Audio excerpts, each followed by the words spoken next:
Hi, everyone. One of the things I've noticed in my years working with people who worry a lot and clients with generalized anxiety disorder is that they tend to be some of the most conscientious, responsible, and caring people. And it's not just excessive worriers, but you tend to see this in people who tend to be more highly anxious. They're very conscientious, they want things to work out, and they tend to be quite caring of others. So what is it about worry and anxiety that is associated with caring and conscientiousness? Is it possible that worry and anxiety may contribute to a person being more caring and conscientious? And if so, then does worry and anxiety represent a positive personality characteristic? If worry is associated with being more responsible and demonstrating care for other people, then that's a good thing, right? And if that's the case, what that means is that you should probably continue worrying, if not worrying more than you're actually worrying at this time. The idea that worry represents a positive personality characteristic because it shows a sense of responsibility, conscientiousness, and caring, this is a common worry belief that can contribute to maintaining a person's tendency to worry excessively. And as long as a person believes that worry demonstrates conscientiousness, caring, responsibility, accountability, they're going to want to continue worrying because it's serving a useful purpose. A common example of this is the client who says to me, "I'm the worrier in my family. If I worry less, my parents would be disappointed in me. They would think that I just don't care about them anymore, that I'm not concerned about their well-being. By worrying, I show them that I care. I show them that I'm a good person." So in essence, this worry belief equates worrying with caring. And if the amount that you worried played a role in how much you cared about someone, your job or your performance or your relationship, then it makes sense to worry a lot because that demonstrates that you care a lot. You see this a lot in parents. What kind of parent would I be if I didn't worry about my children? Is it possible that parents who don't worry about their children care less and love their children less than parents who do worry a lot about their children? So if worrying equates to caring, then you should just keep worrying if you're a caring, conscientious person. But is this true? Now, you might get a sense that as I'm talking about this explicitly, that it's probably not true. But that leads to the question, why is this the case? How would you demonstrate to someone else, how would you convince yourself that worry is not a positive personality characteristic? That worry isn't an index or a representation of how much you love someone or how conscientious and responsible you are. To get at this, I encourage you to think about a few questions. If I hold the belief that worrying demonstrates that I'm a good parent or that worrying shows that I'm a conscientious, responsible employee, what are some of the other factors that defines a good parent? What else defines a conscientious, responsible employee? Aside from worrying, is there anything else that you do that makes you a caring, conscientious person?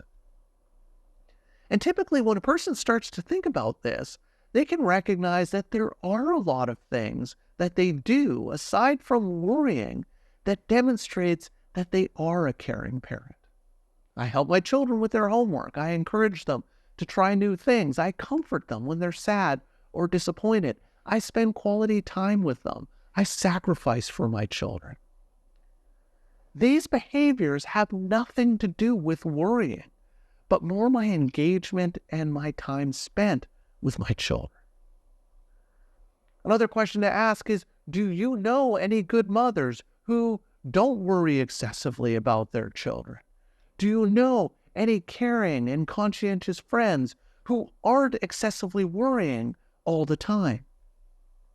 If you can identify any good mothers or friends who aren't excessive worriers, what that suggests is that worrying is not a necessary component of being a good mother or being a good friend. It's not a requirement. You might also want to ask yourself, does your worry ever make you less able to do some of the things that you want to be able to do? As a parent, as an employee, as a friend? How does your worry affect your ability to be present in an interaction and in a relationship? How does your worry affect your ability to be as productive as you can be at work?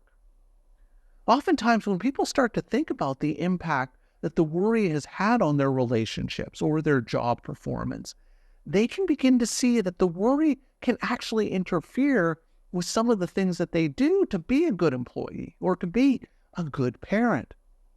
The worry interferes with my ability to fully attend to my child telling me how their day went because I'm worrying about why they ate their lunch alone, which is something that they just said in passing and didn't seem to bother them too much, but it bothers me because I'm worrying about it and dwelling on it, and I haven't been present or heard the rest of what my child's telling me about their day. The worry may interfere with my ability to really enjoy quality time that I'm spending with my children as I'm distracted thinking about other things and thinking about other worries. So the worrying actually interferes with my ability to be present in situations and may limit my caring, my loving behaviors towards people because I'm so anxious and preoccupied with my worries. Another thing I'll often ask my clients to think about is to imagine their closest family members and their closest friends writing out a list of the top 10 characteristics and personality features of my client. These are the people who know my client the best and who have a good sense of what makes my clients such a good and caring person.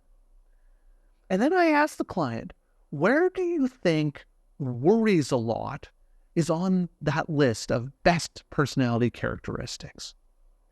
And often the client recognizes that their friends and family members would probably say that their tendency to worry a lot is actually not a good thing. It's a negative thing. It's not one of their best personality characteristics, but actually something that interferes with them being the best they can be. And so by asking yourself some of these questions, what you can begin to do is to start recognizing that there are other things independent of worry that demonstrate that you're a caring, conscientious, and responsible person. You can recognize that worry is not a necessary component of being a good and caring person because you know good and caring people who don't worry a lot.